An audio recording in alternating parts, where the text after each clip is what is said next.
এইবাৰো আমি 2 লাখ ল'ৰা ছোৱালীক কেনেকৈ চাকৰি দিব পাৰোঁ, কোন বিভাগত কিমান পদ খালী আছে, পদোন্নতিৰ জৰিয়তে নতুনকৈ কিমান পদ সৃষ্টি কৰিব পাৰি, নতুনকৈ কেনেকৈ বেটেলিয়ন আদি নিৰ্মাণ কৰিব পাৰি, এই কথাবোৰো ইতিমধ্যে আমি আলোচনা আৰম্ভ কৰি দিছোঁ। কিন্তু আজি মই আপোনালোকক আকৌ এবাৰ ক'ব খুজিছোঁ যে আগষ্ট মাহৰ প্ৰথম সপ্তাহৰ পৰাই মই চেষ্টা কৰিম 2 বা 3 আগষ্টৰ পৰাই আপোনালোকে অৰুণোদয় আঁচনি আগৰ দৰে লাভ কৰিব।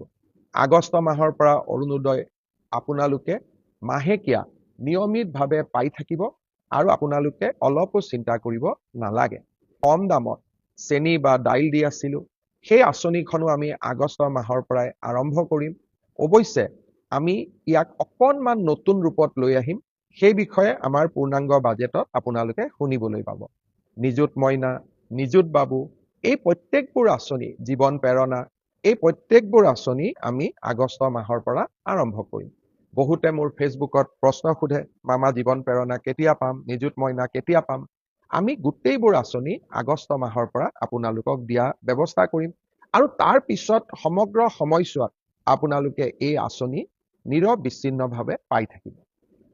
এই আঁচনিসমূহ চলি থকাৰ লগতে আমি যে ৰাজ্যৰ প্ৰতিখন জিলাতে এখন বিশ্ববিদ্যালয় হ'ব, প্ৰতিখন জিলাতে এখন মেডিকেল কলেজ হ'ব আৰু প্ৰতিখন জিলাতে এখন ইঞ্জিনিয়াৰিং কলেজ হ'ব। এই প্ৰচেষ্টাৰ অংশ হিচাপে হাইলাকান্দি, হোজাই, বজালী আৰু গোৱালপাৰাত নতুনকৈ 4খন মেডিকেল কলেজৰ নিৰ্মাণৰ প্ৰচেষ্টাও ইতিমধ্যে আমি বিভিন্ন পৰ্যায়ত আৰম্ভ কৰিছোঁ।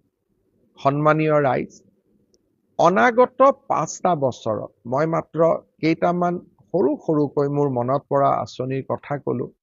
অনাগত 5টা বছৰত অসমখনক সজাই পৰাই এখন সৰ্বাংগ সুন্দৰ ৰাজ্যলৈ ৰূপান্তৰ কৰাৰ প্ৰচেষ্টা মই অব্যাহত ৰাখিম।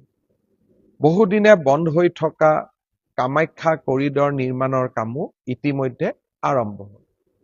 শ্ৰদ্ধাৰ ৰাইজ, বিগত নিৰ্বাচনত মই প্ৰতিশ্ৰুতি দিছিলোঁ যে আমাৰ ৰাজ্যৰ যুৱক যুৱতীক আমি 2 লাখ চৰকাৰী চাকৰিৰ সুবিধা দিম। যোৱাবাৰ আমি 1 লাখ চাকৰিৰ সুবিধা দিয়াৰ কথা কৈছিলোঁ।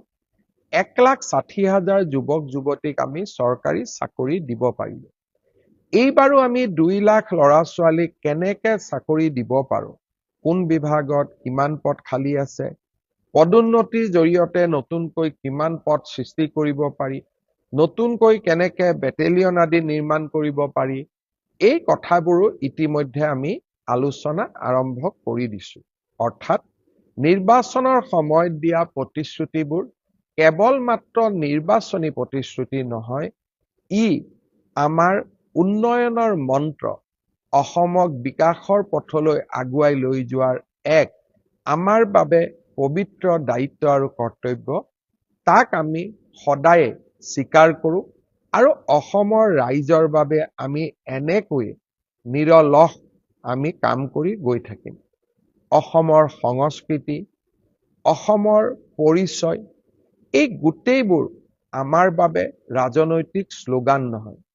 অসমৰ আইডেণ্টিটি, অসমৰ স্বাভিমান, অসমৰ সংস্কৃতি, অসমৰ ভূমিৰ ৰক্ষণাবেক্ষণ, আমাৰ এই গোটেই সিদ্ধান্ত বা গোটেই আদৰ্শসমূহ ৰাজনীতি বা ইলেকশ্যনৰ সময়ত কোৱা আদৰ্শ নহয়, ই আমাৰ এক কৰ্মযজ্ঞ। অনাগত দিনসমূহত অসমবাসী আৰু অসমীয়াৰ বাবে আমি নিৰন্তৰ কাম কৰি যাম, তাত আমি কেতিয়াও পিছ হুহুকি নাহোঁ। শ্ৰদ্ধাৰ ৰাইজ, অহা 1, 2, 3 জুলাই এই 3টা দিন অসমৰ কাৰণে হয়তো এক গুৰুত্বপূৰ্ণ দিন হ'বগৈ পাৰে।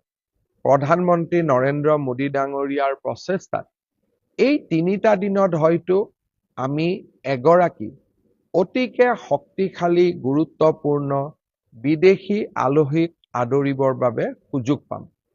চৰকাৰীভাৱে ই ঘোষণা হোৱা নাই, তথাপিতো আমি আশা কৰিছোঁ যে প্ৰধানমন্ত্ৰী মোদী ডাঙৰীয়াই 1, 2, 3 তাৰিখে অসম গুৱাহাটী ভ্ৰমণ কৰিব আৰু তেখেতৰ লগত আৰু এগৰাকী শক্তিশালী আলহী বা প্ৰভাৱশালী আলহী বা এগৰাকী আন্তৰ্জাতিকভাৱে পৰিচিত আলহী আমাৰ অসম ভ্ৰমণ কৰিব, গুৱাহাটী ভ্ৰমণ কৰিব। তাৰ কাৰণে মহানগৰীখনক সুন্দৰভাৱে সজাই পৰাই তোলাৰ আমি ব্যৱস্থা আৰম্ভ কৰিছোঁ। কাৰণ এনে ধৰণৰ অতিথিক আদৰাৰ সুযোগ হয়তো এজন মানুহৰ জীৱনকালত এবাৰেই হ'ব পাৰে। এনে ধৰণে আমি যাতে আমাৰ আলহীক উপযুক্ত ধৰণে আমি আদৰণি জনাব পাৰোঁ, তাৰ কাৰণে আমি মহানগৰীৰ সৌন্দৰ্য বৃদ্ধিৰ বাবে ব্যৱস্থা হাতত লৈছোঁ। আপোনালোকৰ মই সহযোগিতা আশা কৰিম। এইকেইটা দিন আমি যাতে আমাৰ অতিথি পৰায়ণৰ উৎকৃষ্টতম উদাহৰণ দিব পাৰোঁ, তাৰ বাবে মই ৰাইজৰ সহযোগিতা বিচাৰিম। আৰু যি সময়ত মহানগৰীখনক সুন্দৰ কৰাৰ প্ৰচেষ্টা হ'ব, কৰবাত নহয় কৰবাত ৰাইজৰ কিছু ক্ষতিও হ'ব। তাৰ বাবে মই ৰাইজৰ ওচৰত ক্ষমা বিচাৰিম, কিন্তু ৰাইজৰ পৰা সহযোগিতাৰো আশা কৰিম। শ্ৰদ্ধাৰ ৰাইজ, এটা কথা নকলে মই নিশ্চয় আপোনালোকৰ ওচৰত দোষী হৈ ৰৈ যাম। যোৱা কেইটামান দিনত অসমত বা আমাৰ দেশত পেট্ৰল ডিজেলৰ মূল্য বৃদ্ধি পাইছে আৰু তাৰ ফলত সৰ্বসাধাৰণ ৰাইজৰ কষ্টও হৈছে। কিন্তু আমি সকলোৱে জানো এই মূল্য বৃদ্ধি কিয় হৈছে আৰু এই মূল্য বৃদ্ধিৰ কাৰণ কি। ভাৰতৰ খাৰুৱা তেলৰ বা পেট্ৰল ডিজেলৰ 90% পেট্ৰল ডিজেল আমি আৰব ৰাষ্ট্ৰ, ৰাছিয়া বা আমেৰিকাৰ পৰা, ভেনিজুৱেলাৰ দৰে ৰাষ্ট্ৰৰ পৰা আমি লৈ আহোঁ। বৰ্তমান যি মধ্যপ্ৰাচ্যত যি যুদ্ধ চলিছে, আমেৰিকা আৰু ইৰাণৰ যুদ্ধ চলিছে, তাৰ বাবে পেট্ৰল ডিজেলৰ মূল্যই আকাশলংঘী পৰ্যায়ত ভৰি দিছে। প্ৰধানমন্ত্ৰী নৰেন্দ্ৰ মোদীয়ে প্ৰচেষ্টা কৰিছে যাতে ভাৰতৰ সৰ্বসাধাৰণ ৰাইজে এই মূল্য বৃদ্ধিৰ পৰা অকণমান হলেও সকাহ পাব পাৰে। পৃথিৱীৰ সকলো দেশতে ডিজেল পেট্ৰলৰ মূল্য অভাৱনীয়ভাৱে বৃদ্ধি হৈছে। কিন্তু যিমানখিনি নকৰিলে আমাৰ দেশখন চলিব নোৱাৰা হ'ব, সিমানখিনি মূল্য বৃদ্ধি আমাৰ দেশেও পেট্ৰল ডিজেলৰ বাবে কৰিবলগীয়া হৈছে।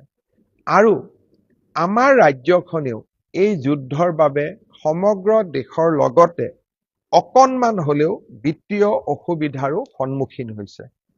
নিৰ্বাচনৰ পিছতেই আমি এই বিত্তীয় অসুবিধাৰ সন্মুখীন হোৱাটো আমাৰ কাৰণেও চিন্তাৰ বিষয়। কিন্তু মই আশা কৰোঁ যে খুব সোনকালে আমেৰিকা আৰু ইৰাণৰ মাজত যুদ্ধৰ চুক্তি হ'ব, বিশ্ব বজাৰখন মুকলি হ'ব আৰু আমি অসম আৰু আমাৰ ৰাষ্ট্ৰ আমি পুনৰ বিকাশৰ কৰ্মযজ্ঞত নামিব পাৰিম। এই কেইটা দিন আমি এক প্ৰত্যাহ্বানৰ মাজেৰে পাৰ কৰিছোঁ আৰু নিশ্চিতভাৱে আমি সকলোৱে তাৰ ভুক্তভোগীও। মই আশা কৰিম বিশ্ব